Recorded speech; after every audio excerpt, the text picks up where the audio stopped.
Coucou les amis, donc vous voyez j'ai terminé, très clairement pour moi j'ai terminé, il me reste plus qu'à peindre.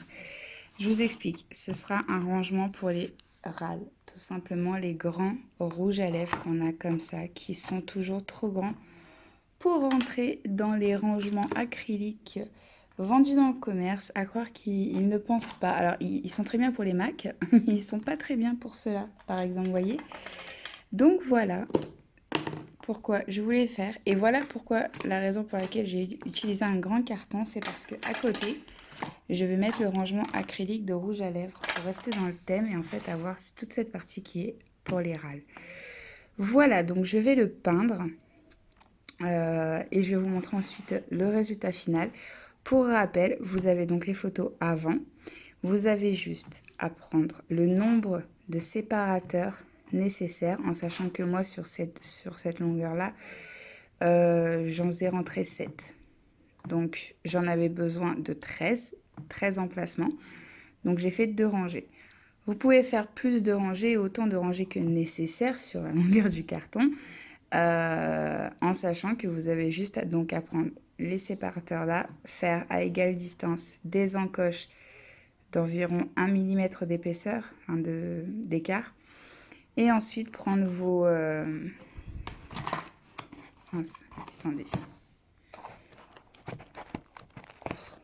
Moi, je les ai fixés. Je les ai trop bien fixés, ils s'enlèvent plus.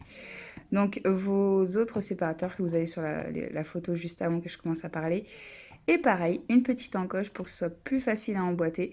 Pour ce qui est de tout tenir ensemble, vous avez le choix scotch, colle chaude, glu. Moi, j'ai pris du scotch papier parce que ce sera plus simple pour peindre. Scotch normal, j'en ai aussi ici. J'ai fait aussi un petit peu avec. Vous faites vraiment comme vous le sentez.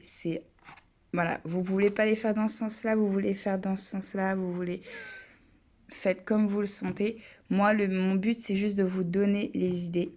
À vous, ensuite, de faire marcher votre créativité pour que ça prenne vie telle que vous souhaitez absolument l'avoir.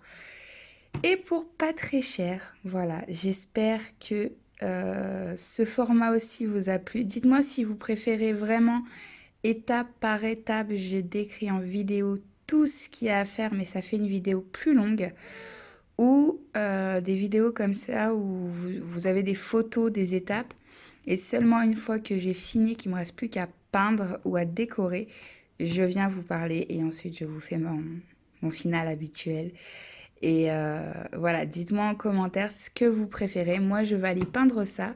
Et pendant ce temps, je ne sais pas si vous vous souvenez, en story, je vous avais montré que j'avais agrandi celui-ci. Et bien, c'est le moment d'aller voir si toutes les palettes rentrent à l'intérieur. Il doit être sec depuis le temps. Allez, je vous laisse. Je vais peindre ça et je vous montre le résultat quand j'ai fini de le peindre et que je l'ai installé.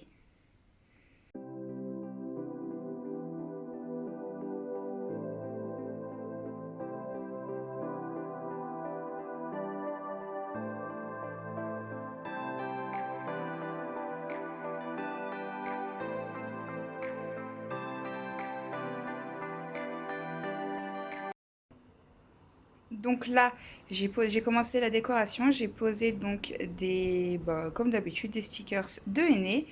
J'ai protégé toute la partie gris clair avec simplement du scotch, en fait. Toute la partie qui ne sert pas à être peinte est recouverte de scotch. Donc quand on enlèvera, normalement, si je me suis pas loupée, que j'ai pas oublié un endroit, on ne devrait avoir que les parties souhaitées, donc les 2 petits dessins là, qui sont colorés en gris.